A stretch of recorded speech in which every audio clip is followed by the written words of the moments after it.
Today, we're going to try and rethink the Middle East. We're going to look at a framework that pushes past the nonstop headlines to get at the deeper forces: technology, history, resources that are really shaping our world. Okay, so let's jump right in with a little puzzle about perception.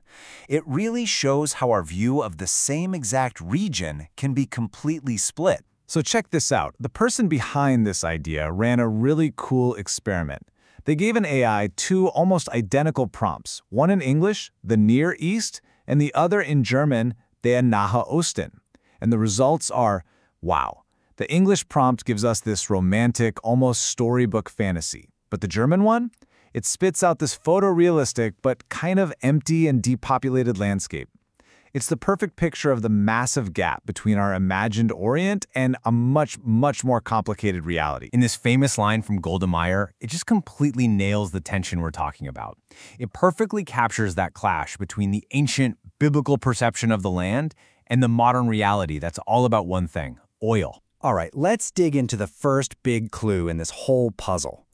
We're going to look at how the very software of our minds, media technology, has shaped history in ways you've probably never even thought about. The source material makes a pretty bold claim that media policy is actually the most powerful kind of politics. It sets the rules for everything else. And if you look at this timeline, you see this huge split in history. The alphabet and then the printing press just explodes across Europe, creating what's called the Gutenberg galaxies, the world of print. But at the same time, the Ottoman Sultan bans the printing of Arabic script. The argument here is that this one decision sent two cultures down completely different roads for hundreds of years. And that media revolution leads us directly to this idea of Bildung. This German concept of lifelong education and self-improvement that's really a cornerstone of Western thought. The source draws a straight line from that idea in Genesis that every person is made in God's image all the way to this. The whole idea could only spread because of alphabet-based literacy.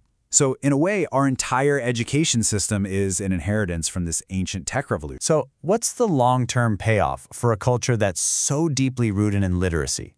Well, the source uses this absolutely stunning statistic to make its point. Jewish people make up just 0.2% of the world's population, but they've received over 20% of all Nobel Prizes. The argument isn't about genetics, not at all. It's about the incredible, society-shaping power of a culture built on literacy and education over centuries. Okay, that was the software of the mind. Now for the second major piece of this puzzle, the hardware of our world. We're going to talk about a powerful theory for how having too many natural resources can actually become a curse. It's called the resource curse, or rentier state theory. And the basic idea is pretty simple. When a government gets its money from selling oil, instead of, say, taxing its citizens, it stops needing its people. It doesn't need them to be productive or educated or happy. The state isn't accountable to its population anymore, it's accountable to its oil wells. And so what does that look like in the real world? Well, you get regimes that are totally disconnected from their own people.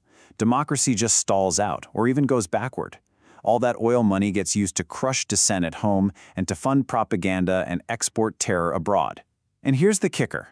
The source makes it very clear that our own consumption of oil and gas is what pays for this entire cycle. And this quote from Shirin Ebadi, the exiled Iranian activist and Nobel laureate, it just captures the human tragedy of the resource curse so perfectly. It's this heartbreaking wish for a totally different reality, one built on life-giving water instead of conflict-fueling oil. All right, so let's put these two big ideas together, the media crisis and the fossil fuel crisis. Because this is where they get tangled up into a really dangerous, self-feeding loop that, believe me, affects every single one of us. Let's walk through this vicious cycle that the source lays out. Step 1. Oil money locks autocratic regimes in power. Step 2. They take that money and weaponize social media, flooding our feeds with propaganda designed to make us angry and divided. Step 3. The very same fossil fuels are cranking up climate change, causing these terrible water shortages. And finally, step 4, all the chaos, conflict, and extremism that this creates gets amplified and shot right back out across the globe. And don't think for a second that this is some far-off future problem. It's not. The source gives this really stark example, Mount Erciyes in Turkey. Its snowy peak is so famous it's on water bottles. But in 2023, for the first time ever recorded, it was totally bare in the summer. The water crisis is here, it's now, and it's a huge destabilizing force. Okay, so if that's the diagnosis, and it's a pretty grim one, what on earth does a solution look like? Well, the source suggests the answer isn't about fixing things over there. It's about starting a journey of change right here, at home. The author uses this incredibly powerful metaphor, a 40-year journey. Think about the 40 years in the desert from the Bible. The point wasn't punishment. It was the time needed for an entire generation to psychologically unlearn being slaves and learn how to be free.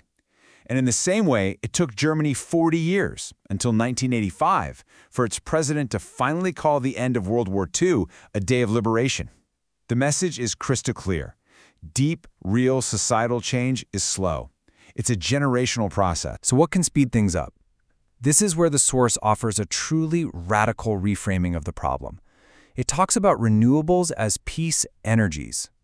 The argument is that switching to solar and wind isn't just about the environment. No, it's a direct act of peacemaking. Why? Because it defunds the very regimes that sponsor terror, pump out propaganda, and fuel wars. And really, this is what it all boils down to. The key takeaway. Rethinking the Middle East means we have to start by rethinking our own role in all of this. We have to understand that our consumption habits are literally financing conflict. We have to see the polarization on our screens not as a random debate, but as a deliberate political weapon. And we have to accept that real change, it starts with us, with our own choices about energy. So we'll leave you with the provocative question that this material forces us to ask. If we are actually paying for the very conflicts and regimes that we say we oppose, could it be that the most powerful step towards a more peaceful world doesn't start in a diplomatic meeting, but at the gas pump and the power outlet? Something to think about.